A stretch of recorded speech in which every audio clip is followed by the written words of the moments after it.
जीवन को दांव पर लगाकर लोगों की सुरक्षा की। मैं माननीय मुख्यमंत्री महोदय से अनुरोध करूंगी कि इन्हें सम्मानित करें।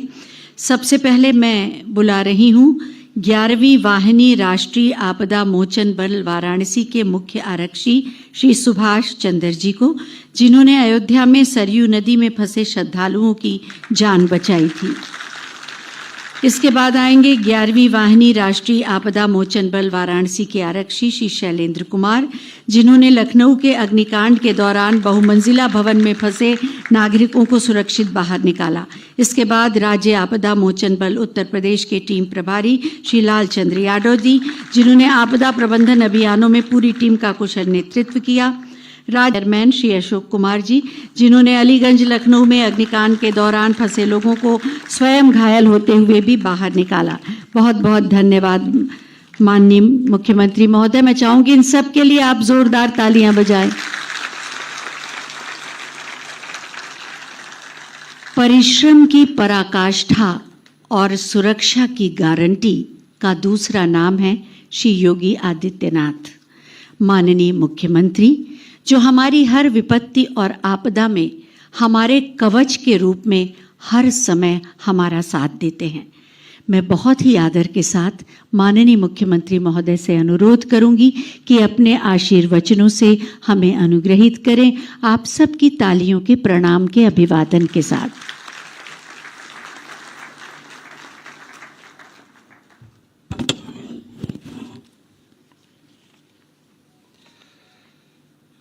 उत्तर प्रदेश राज्य आपदा प्रबंधन प्राधिकरण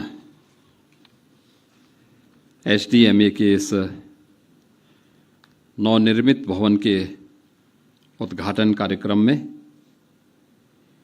समारोह में यहाँ पर मेरे साथ उपस्थित प्रदेश सरकार में मंत्रिमंडल के मेरे वरिष्ठ सहयोगी, वित्त एवं संसदीय कार्य मंत्री श्री सुरेश कुमार खन्ना जी, राजस्व विभाग के राज्य मंत्री श्री सुरेंद्र दिलेर जी, लखनऊ की महापौर श्रीमती सुषमा खड़गवाल जी, माननीय विधायक सरोजनी नगर श्री राजेश्वर सिंह जी, HDMA के उपाध्यक्ष लेफ्टिनेंट जनरल योगेंद्र डिमरी जी, पुलिस महानिदेशक उत्तर प्रदेश श्री राजीव कृष्ण जी, उत्तर आपदा प्रबंधन प्राधिकरण के इस नवनिर्मित भवन के उद्घाटन कार्यक्रम के अवसर पर प्राधिकरण को और इस पूरी व्यवस्था के साथ जुड़े हुए जितने भी स्टेक होल्डर्स हैं, इन सबको हृदय से बधाई देता हूं।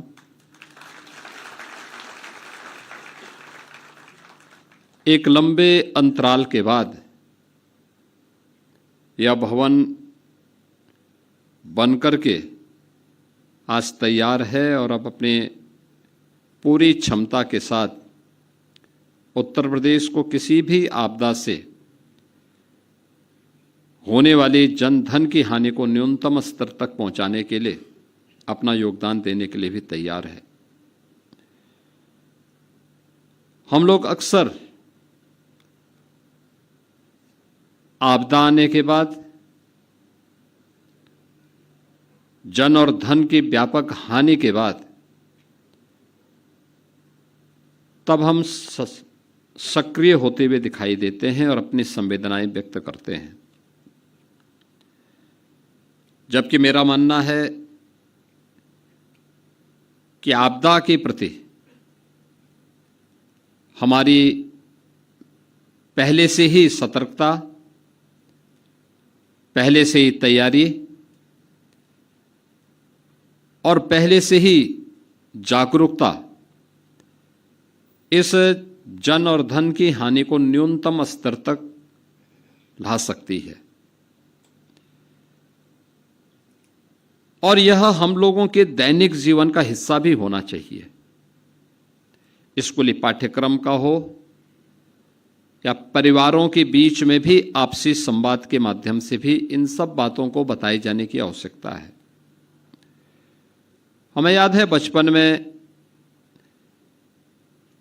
सामान्य स्कूली कार्यक्रमों के माध्यम से भी और परिवारों में भी इस बात की चर्चा होती थी कि आग लग जाए तो क्या करना चाहिए, अर्थक्वेक आ जाए उस समय क्या सावधानी बरतनी चाहिए, नदी में बाढ़ का पानी है उस समय क्या सावधानी बरतनी चाहिए। ये सामान्य यानी एक जो घटनाएं हैं, इन घटनाओं में हमारा असामान्य आचरण नुकसान पहुंचाता है, लेकिन जब हम थोड़ी भी उसके प्रति अवेयरनेस पैदा करते हैं, लोगों को बताते हैं, उसके बारे में जानकारी रखने के बारे में, उनकी दिनचर्या का हिस्सा इसको बना दें, तो होने वाली बड़ी बड़ी जनधन हानि को रोका जा सकता है, उसको नियंत्रित किया जा सकता है। लेकिन अक्सर होता है कि हम लोग ये मान के चलते हैं कि घटनाएं तो एक सामान्य प्रक्रिया का हिस्सा है और उसके नज़रअंदाज करने का हमारा जो प्रयास होता है, जो एक प्रवृत्ति होती है। दूसरा, हमें मान के चलते हैं जब कोई व्यक्ति, क्योंकि मैं पिछले 3 वर्षों से लगातार, जब लेफ्टिनेंट जनरल शाही जी भी यहाँ पे थे तब भी मैं कहता था कि हमें ट्रेनिंग पे ध्यान देनी चाहिए, और इस बार हम लोग अभी 45,000 होमगार्ड भर्ती की प्रक्रिया को पूरा कर रहे हैं, और मैंने अनिवार्य किया है कि आपदा मित्र जिनको हमने ट्रेनिंग दी है उनको हम प्रायोरिटी देंगे होमगार्ड में भर्ती होने के लिए। लेकिन साथ साथ ये भी अनिवार्य है कि जो होमगार्ड के स्वयंसेवक हैं उनको अनिवार्य रूप से हम लोग आपदा मित्र की ट्रेनिंग भी दें। फर्स्ट रिस्पॉन्डर कौन है, इनकी मॉक ड्रिल के बारे में हमारी क्या तैयारियां हैं, और इसको लेकर के अगर हम उन्हें फैसिलिटी उपलब्ध करा रहे हैं, आज अच्छा मानदेय उनको दे रहे हैं, कैशलेस की 5 लाख रुपए प्रतिवर्ष उन्हें स्वास्थ्य की सुविधा भी उपलब्ध करवा रहे हैं, घटना दुर्घटना होने पर किसी होमगार्ड के स्वयंसेवक को हम लोग लगभग 35 से 40 लाख रुपए की सहायता उसके परिवार के सदस्य को भी उपलब्ध करवाते हैं, और मुख्यमंत्री राहत कोष से 5 लाख रुपए की सहायता अतिरिक्त हम उन्हें उपलब्ध करवाते हैं। यानी इतनी बड़ी राशि इसलिए उपलब्ध करवाते हैं जिससे वह अपनी सेवा का बेहतर उपयोग समाज के लिए कर सकें और समाज को उसके माध्यम से राहत उपलब्ध करवा सकें। फैसिलिटी का मतलब ये नहीं होता है कि हम उसको इतनी फैसिलिटी दे दें कि वह वही उस पर बोझा बन जाए या सिस्टम ही उसको बोझा मानने लग जाए। तो न हम उस पर बोझा बनने दें और न सिस्टम को उसे अपने ऊपर बोझा बनने देना चाहिए। इसके लिए आवश्यक है अवेयरनेस के कार्यक्रम हमारे ऐसे चलने चाहिए जिससे एक सामान्य व्यक्ति को भी अगर कहीं कोई आपदा आती है तो उस आपदा में हम उसको राहत उपलब्ध करवा सकें। और इस दिशा से जो प्रक्रिया प्रारंभ हुई प्रदेश के अंदर, मेरा मानना है एक अच्छी शुरुआत है। हमेशा आपदा नहीं आएगी, लेकिन जब आपदा ना आए, शांति के समय में हम लोगों को स्वयं की ट्रेनिंग पर भी ध्यान देना होगा, लेकिन साथ साथ स्कूल कॉलेजेस में जाकर के अगर हम इसके बारे में भी कुछ लोगों को बता सकें, छात्रों को बता सकें, वहाँ के शिक्षकों को बता सकें, किसी रविवार के दिन जनपद स्तर पर प्रधानाचार्यों के सम्मेलन के माध्यम से भी उनको हम बता करके उन्हें इससे किसी भी आपदा से जुड़े हुए क्या क्या सावधानियां हैं, इन सावधानियों के बारे में अवगत करा सकें, तो मुझे लगता है कि देश की बहुत बड़ी सेवा ये हो सकती है। आपदाएं कई प्रकार की होंगी। एक प्रकार की प्राकृतिक आपदा वह है, बाढ़ है, कहीं पर लाइटनिंग की घटना है, अतिवृष्टि के कारण होने वाले जनधन की हानि का हो, या फिर मानव की असावधानी से होने वाली आपदाएं, अग्निकांड की घटनाएं हैं या किसी भवन की गलत डिजाइनिंग के कारण या किसी दुर्घटना के कारण भवन का धराशायी हो जाना है, ये सभी, इसके साथ ही कुछ ऐसी भी आपदाएं हैं जिन्हें आप एक प्रकार से आधी भौतिक आपदा के रूप में ले सकते हैं, यानी किसी जीव के द्वारा पहुंचाई जाने वाली हानि। और मुझे प्रसन्नता है कि उत्तर प्रदेश देश का पहला राज्य था जिसने मानव वन्य जीव द्वंद्व को भी आपदा की श्रेणी में लेकर के उससे लोगों को राहत देने का कार्य किया। अब ये मैं देख रहा था, 2 दिन पहले बहराइच के पास एक घटना घटित हुई। एक 12 साल के लड़के को क्रोकोडाइल ने पूरी तरह निगल डाला। अगर हम थोड़ी सावधानी बरतें, लोगों को पहले से पता है कि क्रोकोडाइल के प्रति कौन से क्षेत्र संवेदनशील है। ऐसा तो है नहीं कि क्रोकोडाइल बहुत लंबी दूरी तय करता हो, नहीं दूरी तय करता हो, मुश्किल से अपने पूरे जीवन भर में 3 से 4-5 किलोमीटर की दूरी के दायरे, उसी दायरे में रहता है। उसके उस लक्षण के बारे में हमें जानकारी है, लेकिन उस सब के बावजूद भी जबरदस्ती कोई व्यक्ति उसके साथ खिलवाड़ करने लग जाए, हम लोगों को उसके बारे में बताएं ना, उसके बारे में कोई अलर्ट वहां पे जारी ना हो। लोग वीडियो बनाते रहते हैं लेकिन कोई भी उसके बारे में बचाव के लिए या वहां न जाने के लिए लोगों को हिदायत नहीं दे पाते हैं। 12 साल की उम्र क्या होती है, लेकिन उस बच्चे को क्रोकोडाइल निगल गया। नियमित रूप से मानव वन्य जीव के बीच में होने वाले द्वंद्व और उसके कारण होने वाली हानि के बारे में हम लोगों के स्तर पर अभी भी जो प्रयास होने चाहिए, वही हर व्यक्ति जान रहा है। मैं कल बिजनौर में था, परसों में बिजनौर में था, और बिजनौर के अंदर में मैं इस बात को देख रहा था। हम लोगों ने वहां पे पिछले 2 वर्ष में 80 लेपर्ड हम लोगों ने वहां से रेस्क्यू किए हैं। मैंने वहां पूछा लोगों से, मैंने कहा इतने बड़े पैमाने पे लेपर्ड यहां कैसे आ गए? उन्होंने कहा साहब ये उनकी संख्या भी बढ़ी है, दूसरा ये सभी गन्ने की बेल्ट के अंदर ही ये ज्यादा पाया जा रहा है। सुगर लेपर्ड के रूप में लोगों ने उसका नाम दे दिया। अब वहां पे अगर व्यक्ति, किसान या कोई व्यक्ति उसके प्रति जागरूक नहीं है तो आसानी से उसकी चपेट में आ सकता है। आप देखें, इस बात को देखेंगे कि एक टाइगर और एक लेपर्ड के स्वभाव में बहुत अंतर होता है। टाइगर अचानक हमला नहीं करता, लेकिन लेपर्ड धूर्ततापूर्वक पीछे से हमला करता है, और जब भी उसको अवसर मिलता है वह छोड़ता नहीं किसी को।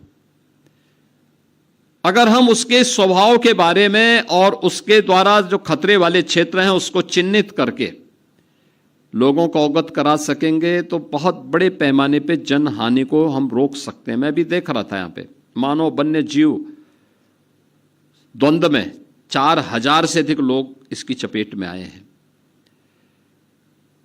5000 से अधिक लोग अन्य प्राकृतिक आपदा की चपेट में आए हैं, यानी 9000 से अधिक लोग उत्तर प्रदेश के अंदर इस आपदा की चपेट में आए हैं। लाइटनिंग की घटना इतनी कठिन नहीं है कि उसके कारण लोगों की जान बचाई ना जा सकती हो, बचाई जा सकती है। लेकिन हम कम से कम आज के समय में टेक्नोलॉजी है, और टेक्नोलॉजी का बेहतर उपयोग करके हम लोग कम से कम 1.5-2 घंटे पहले भी उस सिस्टम को विकसित कर सकें कि कौन सा ऐसा एरिया है जहां पे लाइटनिंग की घटना होने वाली, आकाशीय बिजली गिरने वाली है, और वहां पर लोगों को इसके बारे में बता दें कि वे पक्की छत के नीचे चले जाएं, खुले आसमान के नीचे वे स्वयं भी न रहें, अपने पशुओं को न रखें, पेड़ों के नीचे भी न रहें। यानी सामान्य सी घटना है, आज टेक्नोलॉजी है, लेकिन आज से 40 वर्ष पहले टेक्नोलॉजी नहीं थी। तब भी हम लोगों को बताया जाता था कि अगर कहीं पे बादल नजदीक हो और उस समय ये लगता हो कि आपस में घने बादल हैं और एक विशेष कलर के बादल वहां पे लगे हुए हैं, उन स्थितियों में सावधानी बरतने की आवश्यकता है। सावधानी क्या बरतनी है उसके बारे में बताया जाता। खुले आसमान के नीचे नहीं रहना है, कोई लोहे या किसी धातु से जुड़ी हुई सामान को लेके नहीं चलना है, पेड़ों के नीचे भी खड़ा नहीं होना है। क्या करना है, पक्के भवन के नीचे उस दौरान शरण ले लेनी है। लेकिन हम लोगों ने इस दौरान नहीं बताया। मैं देख रहा था अभी पिछले दिनों एक ही दिन में यूपी के अंदर 111 लोगों की मौत हुई थी, एक ही दिन में। और अचानक मैं देख रहा था, सुबह लखनऊ में भी मौसम बहुत अच्छा था, लेकिन अचानक 2 बजे के बाद मौसम बदलता गया। 1 घंटे के अंदर फतेहपुर से लेकर के प्रयागराज, कौशाम्बी, फिर मिर्जापुर, भदोई, उधर जौनपुर, आजमगढ़, सुल्तानपुर, अंबेडकर नगर, इन सभी जनपदों को लेकर के 111 लोगों की मौत हुई थी एक ही दिन में। और उसके बाद फिर मैंने स्वयं एसडीएमए की बैठक ली थी और मैंने उस समय इस बात पर चिंता भी व्यक्त की थी और नाराजगी भी व्यक्त की थी कि इन मौतों को रोका जा सकता था, इसको न्यूनतम करने में हम सहायता कर सकते थे। और मैंने उसी दिन कहा था कि हमें अर्ली वार्निंग सिस्टम को प्रभावी बनाना पड़ेगा। मुझे याद है ठीक तीसरे दिन एनडीआरएफ और एसडीआरएफ ने इस प्रक्रिया को आगे बढ़ाया। एनडीएमए और एसडीएमए ने मिलकर के उस पूरी प्रक्रिया को बेहतरीन कोऑर्डिनेशन के साथ आगे बढ़ाया। परिणाम क्या था? सहारनपुर में शिवालिक पहाड़ियों में अचानक रात्रि को बारिश होती है। सहारनपुर में शाकंभरी देवी मंदिर में उस समय एक जागरण का कार्यक्रम चल रहा था, हजारों लोग उस कार्यक्रम में थे और भंडारा का आयोजन भी चल रहा था। अलर्ट आने लग गया, प्रशासन तेजी के साथ दौड़ा और उन्होंने वहां के जितने भी लोग भंडारे कार्यक्रम में और जागरण कार्यक्रम में मौजूद थे उन सबको तत्काल सुरक्षित स्थानों पर पहुंचा दिया। और देखते ही देखते, यानी वहां बारिश कम थी लेकिन शिवालिक पहाड़ियों में ऊपर बारिश हो रही थी, और देखते ही देखते ऊपर से लगभग 4-5 फुट पानी नदियों में तेजी के साथ बहता हुआ गया।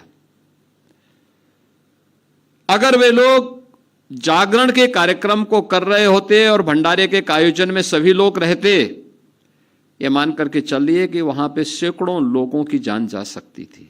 लेकिन अर्ली वार्निंग सिस्टम ने प्रशासन को भी और लोगों को भी चैतन्य किया। हर उस क्षेत्र के मोबाइल फोन घनघनाने लग गए, यानी जो ऑफ थे उनमें भी अलर्ट आने लग गया। और परिणाम क्या था? इतनी बड़ी जनधन की हानि, केवल 2 लोगों की दुर्भाग्यपूर्ण मौत हुई। 2 डेड बॉडी वहां मिली।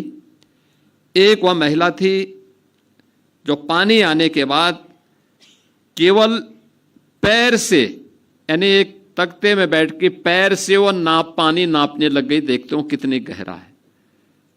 तो पानी का बहाव, तो पहाड़ से जब पानी आता बहुत तेजी के साथ उसकी फोर्स होती है, उसमें करंट होती है।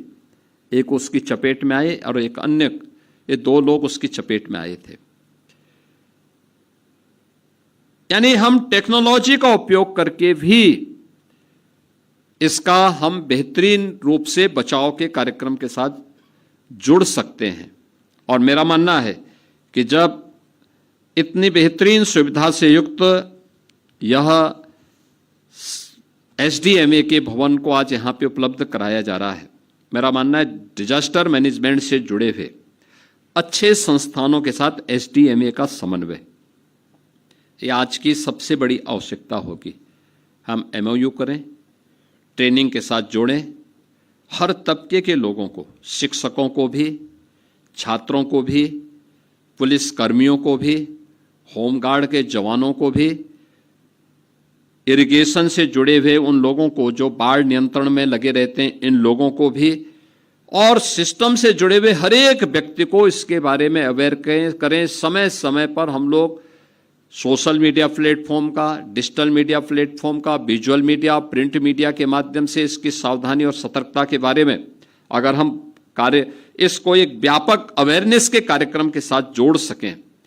मॉक ड्रिल हर एक स्तर पर, केवल यहां पे इसी भवन के नीचे नहीं, जनपद स्तर पर, तहसील स्तर पर, थाना स्तर पर, विकासखंड स्तर पर, नगर निकायों के स्तर पर इस कार्यक्रम को हम तेजी के साथ आगे बढ़ाने का काम कर सकते हैं।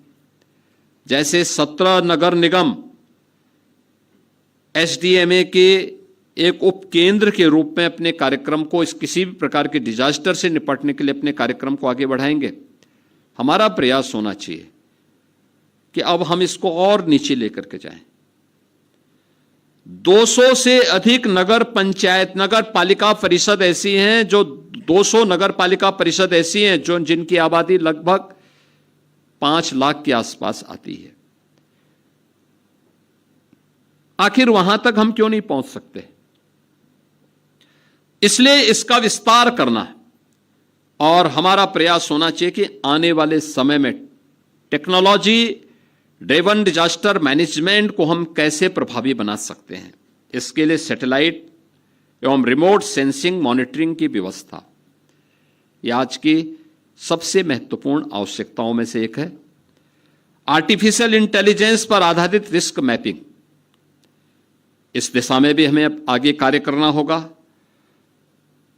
प्रिडिक्टिव एनालिटिक्स आधारित early warning system, mobile based citizen alert system, जिसका हम लोगों ने अभी उपयोग किए भी हैं, और इस पूरे सीजन में जब भी इस प्रकार की कोई बातें होती हैं, कोई भी आशंका होती है, हमें इसके बारे में उसको आगे बढ़ाना पड़ेगा।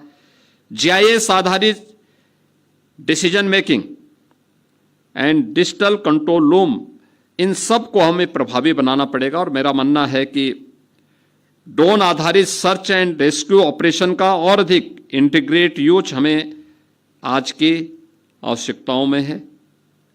और हमारा जो संकल्प होना चाहिए किसी भी प्रकार की आपदा से निपटने के लिए, कि उत्तर प्रदेश को एक ऐसे राज्य के रूप में बनाना है जहां पे प्रत्येक नागरिक यह विश्वास लेकर के जीवन जी सके कि संकट की घड़ी में सरकार के साथ साथ वह स्वयं भी इसके प्रति तैयार है और पूरी ताकत के साथ, पूरी प्रतिबद्धता के साथ वह इसके प्रति अपने आप का नागरिक कर्तव्य मान करके चले। यह एक नागरिक कर्तव्य का हिस्सा होना चाहिए, यह राष्ट्रीय कर्तव्य का हिस्सा हमारा होना चाहिए। इस विश्वास के साथ हम सब आगे बढ़ पाएंगे। मैं एक बार फिर से आज के इस कार्यक्रम के अवसर पर एसडीएमए को इस नए भवन के लिए हृदय से बधाई देता हूं। उनसे जुड़े हुए जितने भी स्टेक होल्डर हैं उन सबको मैं इसके लिए बधाई देता हूं और विश्वास करता हूं कि यह एक बेहतरीन केंद्र बनकर के उत्तर प्रदेश के प्रत्येक नागरिक के मन में एक नए विश्वास का जागरण करेगा। आज के इस अवसर पर हम लोगों ने आपदा के फील्ड में जिन लोगों ने प्रशंसनीय कार्य किया है, ऐसे 8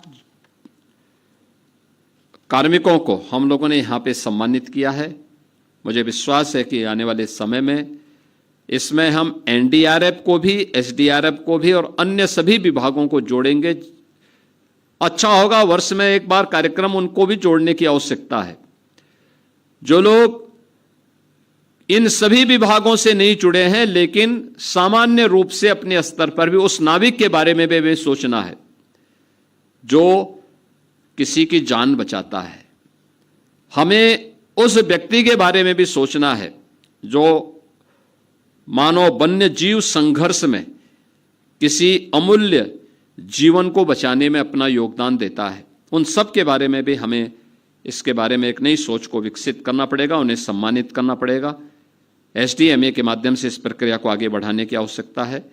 और मेरा मानना है कि आपदा प्रबंधन के लिए आज के दिन पे धनराशि की कमी नहीं, बल्कि उसके उचित नियोजन की दिशा में किए जाने वाले प्रयासों को उसी एक नियत के साथ हमें प्रभावी ढंग से लागू करना चाहिए। मैं इस अवसर पर एक बार फिर से एसडीएमए के इस भवन के लिए आप सभी को, पूरे प्रदेशवासियों को हृदय से बधाई देता हूं। धन्यवाद। जय हिंद। बहुत बहुत धन्यवाद माननीय, आपके प्रेरणादायी बहुमूल्य मार्गदर्शन के लिए।